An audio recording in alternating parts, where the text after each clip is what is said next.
YCP రాజకీయ వ్యూహాలు మార్చుకుంటూ ముందుకు వెళ్తుందా?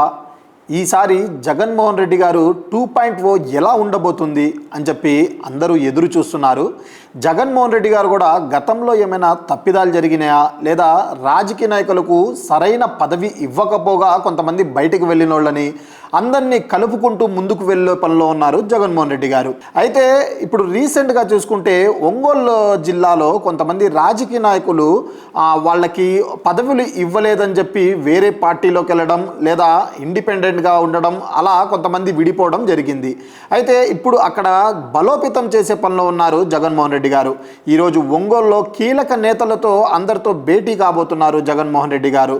అదే రకంగా చీరాల్లో గతంలో నుంచున్న ఆమంచి కృష్ణమోహన్ గారు ఆయనకు టికెట్ ఇవ్వకపోగా ఆయన బయటకు వెళ్ళి కాంగ్రెస్ తరపు నుంచి చీరాల నియోజకవర్గంలో ఆయన నుంచోవడం జరిగింది.